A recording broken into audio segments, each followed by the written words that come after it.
बिस्मिल्लाहिर्रहमानिर्रहीम। अस्सलामु अलैकुम।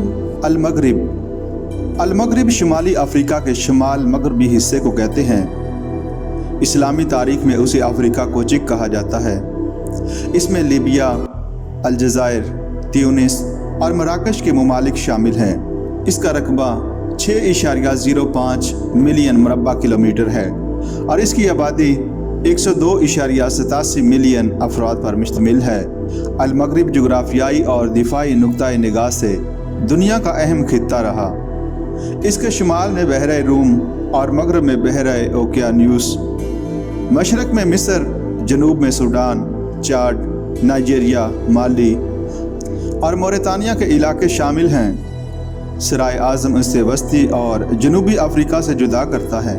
तेल, फास्फेट और दूसरी अहम मादनियात की दरियाफ्त से इस खित्ते की अहमियत और भी बढ़ गई। इसी वजह से बड़ी ताकतों की तवज्जो का ख़ास मरकज़ बना। लीबिया अलमगरब का एक अहम इस्लामी मुल्क है। सरकारी नाम जमहूरिया अल अरबिया लीबिया है। इसके शुमाल में बहरा रूम, जनूब मशरक में सूडान और जनूब में चाड और नाइजीरिया, जबकि मशरक में मिस्र और शुमाल मगरब में ट्यूनिस और मगरब में अलजायर वाक़या हैं। मुल्क की आबो हवा गर्म और खुश्क है। साहिली इलाकों की आबो हवा मुतदिल रहती है। मज़ीद ये गर्म तरीन शहर है। सहराई इलाकों में बारिश बहुत कम होती है। तराबलिस, बेंगाजी, हेस और अलजाविया लीबिया के मशहूर शहर हैं। त्रिपोली लीबिया का दरअल हुकूमत है। लीबिया का बेशतर हिस्सा सहराई और वीरान है। जबल अल खिज़र यहाँ के मशहूर पहाड़ी सिलसिले हैं और पूरे मुल्क में कोई दरिया नहीं। सारा मुल्क 3 बड़े सूबों या इलाकों यानी ट्रिपोलिटेनिया, तराबलस शुमाली मगरबी सूबे, साइरीन का मशरक सूबे और फजान जनूबी सूबे पर मुश्तमिल है। लीबिया का साहिल 1100 मील लंबा है। लीबिया की आबादी 96% मुसलमान है, बाकी ईसाई और यहूदी हैं। तकरीबन 75% आबादी देहात में रहती है। अरबी लीबिया की सरकारी ज़ुबान है और इसकी करेंसी लीबियन पाउंड है। लीबिया कई बैनुल-अक़वामी तंजीमों का रुकन है।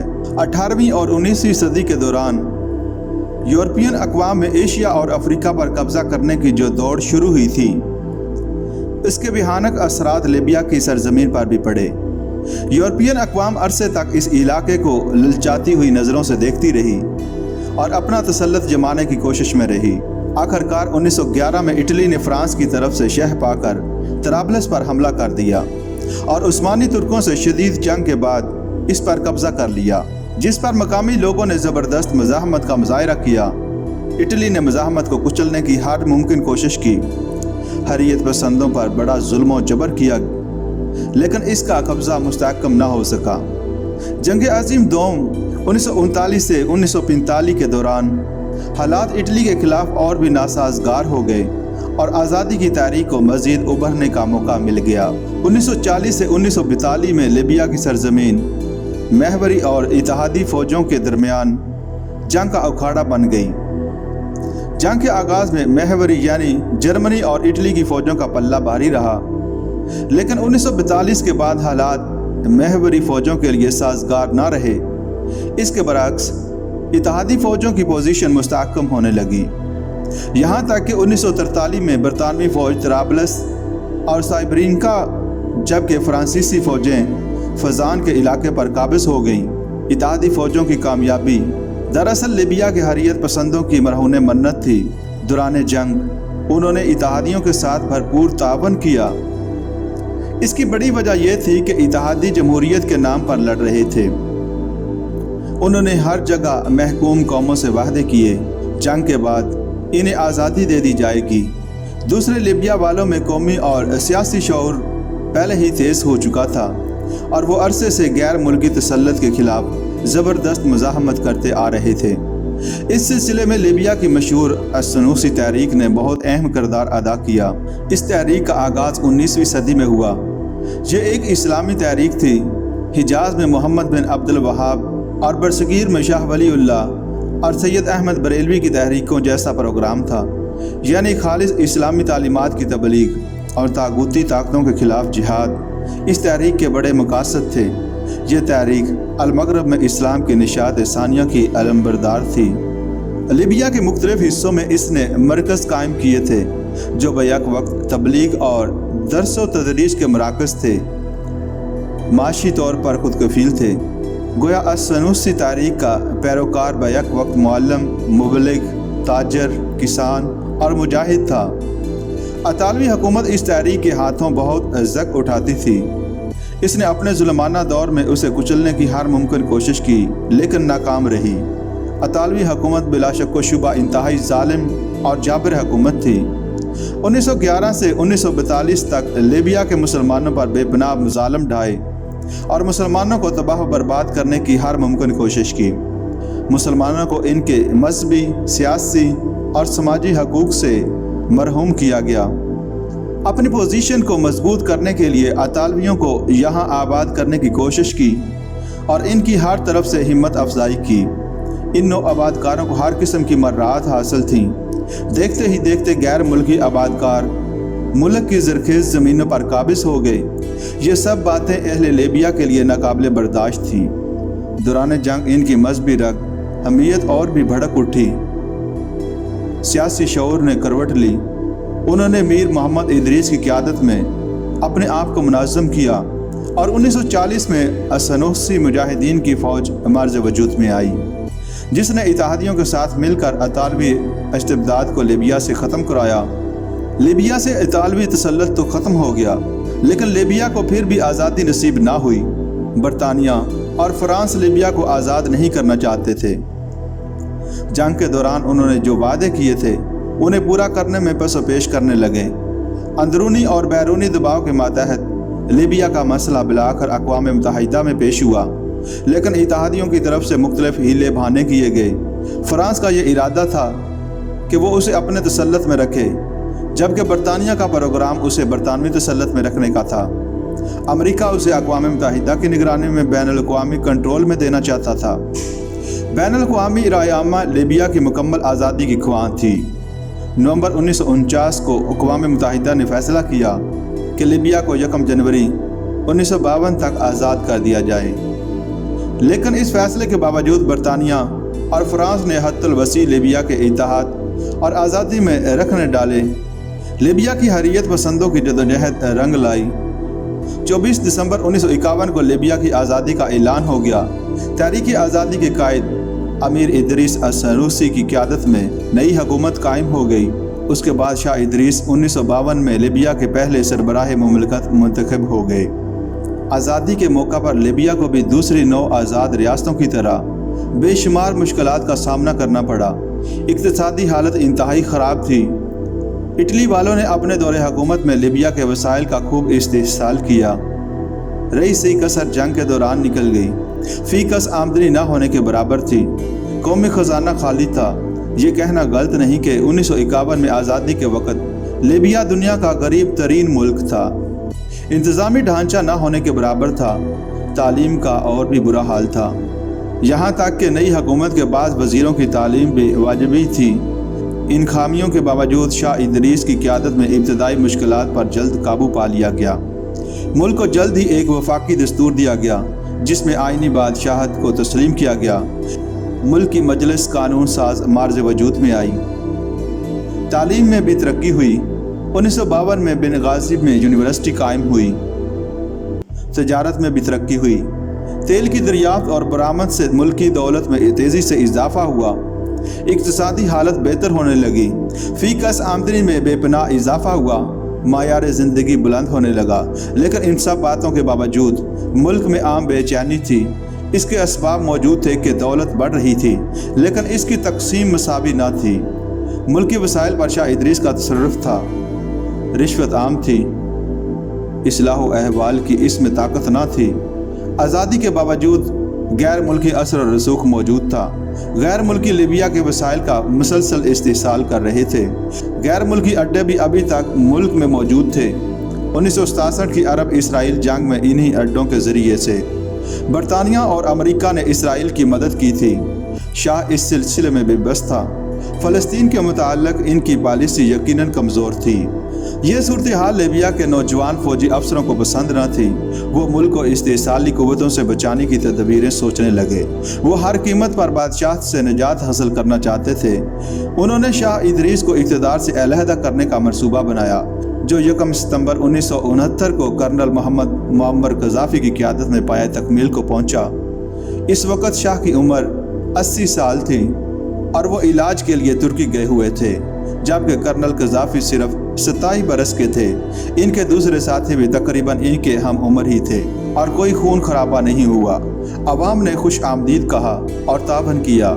इनकलाब के फ़ौरन बाद सिविल वज़ीर आज़म की निगरानी में काबीना तश्कील दी गई, जिसमें बाद अज़ां कई बार तब्दीलियाँ अमल में लाई गईं। कर्नल मोहम्मद क़ज़ाफ़ी ने अपनी हुकूमत की बुनियाद अरब कौमियत और मगरबी इस्तेमार की गुलामी से मुकम्मल आज़ादी पर रखी। अमेरिका और बरतानिया के लीबिया में मौजूद फ़ौजी अड्डों के मुआहदे मनसूख करके गैर मुल्कियों की जगह अरब माहिरीन का तकर्रर किया। अरबी ज़बान के फ़रोग़ व इशाअत के लिए ख़ुसूसी अहकामात का इजरा किया और कई शरई हदूद के नफाज़ का ऐलान भी किया। 1951 में जब लीबिया को आज़ादी मिली तो इक़्तिसादी वसाइल न होने के बराबर थे। इस सिलसिले में पहली बात तो ये थी कि मुल्क का बेशतर हिस्सा वीरान था और फिर जो थोड़े बहुत वसाइल थे वो गैर मुल्की तसर्रुफ में रहे। मसलन साहिली इलाकों में ज़राअत होती थी, लेकिन ज़री ज़मीनों पर गैर मुल्की कब्ज़ थे। तजारत पर भी गैर मुल्की इजारादारी थी। गैर मुल्की तसल्लुत के दौरान लीबिया का खूब इस्तेसाल हुआ। जंग अजीम दोम के दौरान हालात और भी ख़राब हुए। लीबिया गैर मुल्की फ़ौजों की आमाजगाह बना रहा और ये कहना गलत नहीं है कि आज़ादी के मौका पर लीबिया का शुमार दुनिया के गरीब तरीन ममालिक में होता था। आज़ादी के बाद इक़्तिसादी हालत में आहिस्ता आहिस्ता इस्तेहकाम पैदा होता गया। ज़राअत और तजारत को तरक्की हुई और फिर तेल और कुदरती गैस की दरियाफ्त से तो लीबिया की किस्मत ही बदल गई। लीबिया में तेल की तलाश का सिलसिला 1930 में शुरू हुआ था, लेकिन 1951 तक तमाम कोशिशें बेसूद रहीं। 1951 के बाद नए सिरे से तेल की तलाश शुरू हुई। इब्तिदा में तमाम कोशिशें नाकाम हुईं, लेकिन कुछ अरसे बाद हालात हौसला अफजा नज़र आने लगे। तेल के इक्का दुक्का कुएँ निकलने लगे, यहाँ तक कि 1961 में लीबिया तेल बरामद करने के काबिल हो गया और जल्द ही तेल बरामद करने वाले मुल्कों की सफ़े अव्वल में शामिल हो गया। 1969 में 1 लाख बैरल रोज़ाना तेल निकलता था। 1970 के बाद इसमें कई गुना इजाफा हो गया और एक मोहतात अंदाजे के मुताबिक 15-20 लाख बैरल तेल रोज़ाना निकलता रहा। मई 1984 में लीबिया के तेल के महफूज ज़खायर 1 बिलियन बैरल तक जा पहुँचे। तेल लीबिया की बड़ी दौलत है। तेल के बाद मुल्क की माइशत का दारोमदार ज़री पैदावार पर है। अहम ज़री पैदावार में खजूरें, जैतून, तुरश फल, गंदम, बादाम, तंबाकू, अंगूर, अंजीर और अनार काबिल ज़िक्र हैं। इसके अलावा सनत व हरफत में भी मुल्क की माइशत का हिस्सा है। कालीन साजी और चमड़ा की मसनूआत और कशीदाकारी वगैरह काबिल ज़िक्र हैं। लीबिया के दीगर ममालिक के साथ ताल्लुकात खुशगवार हैं। यहाँ हमसाया ममालिक को इसकी मदद की ज़रूरत होती है। लीबिया अपनी इस्तेताअत से बढ़कर मदद करता है। मगरबी ममालिक के साथ ताल्लुकात इतने खुशगवार नहीं जितना कि अरब और इस्लामी ममालिक के साथ हैं, क्योंकि लीबिया का हमेशा से ये मौक़िफ़ रहा है कि अरब और इस्लामी दुनिया अपनी पॉलिसी खुद बना सकते हैं और हमें अपने अंदर इतनी जुर्रत और हिम्मत पैदा करनी चाहिए कि हम मगरब के मोहताज न हों। और इसी असूल की वजह से इस पर आए दिन पाबंदियाँ किसी न किसी नौइयत की बैनुल-अक़वामी पाबंदियाँ लगा दी जाती हैं। लीबिया और पाकिस्तान के ताल्लुकात शुरू से बहुत अच्छे रहे। दोनों मुल्कों में बहुत सी मुश्तरक कदरें मौजूद हैं। दोनों इस्लामी ममालिक हैं। दोनों की तारीख़, रवायात और तहज़ीब एक हैं। खारजी अमूर में दोनों के मकासद भी तकरीबन एक से हैं। दोनों अहयाए इस्लामी इत्तेहाद के नकीब हैं। दोनों कमज़ोर कौमों और अक़लियतों के मददगार हैं। दोनों फ़लस्तीनियों के सियासी हकूक़ की बहाली के ज़बरदस्त हामी हैं और इसराइल के वजूद को न सिर्फ अरबों के लिए बल्कि पूरे आलम इस्लाम के लिए ज़बरदस्त ख़तरा समझते हैं। दोनों मुल्कों के अवाम एक दूसरे से गहरी मोहब्बत रखते हैं। ख़ासकर लीबिया के मुसलमान पाकिस्तान को इस्लाम का किला समझते हैं। दोनों ममालिक एक दूसरे के हालात में गहरी दिलचस्पी रखते हैं और मुश्किलात में एक दूसरे की बिला खौफ व खतर मदद करते हैं। पाकिस्तान ने लीबिया की तहरीक आज़ादी में अहम किरदार अदा किया। جب لیبیا کا مسئلہ اقوام متحدہ میں پیش ہوا تو اس وقت پاکستان نے لیبیا کے موقف کی بھرپور حمایت کی۔ دوسری طرف لیبیا نے بھی جموں کشمیر کے مسئلے پر ہمیشہ پاکستان کا ساتھ دیا۔ شاہ ادریس پاکستان کو اتنی اہمیت دیتے تھے، اس کی سالمیت، بقا اور ترقی میں گہری دلچسپی رکھتے تھے۔ ستمبر 1965 کی پاک بھارت جنگ میں لیبیا نے پاکستان کی ہر ممکن مدد کی۔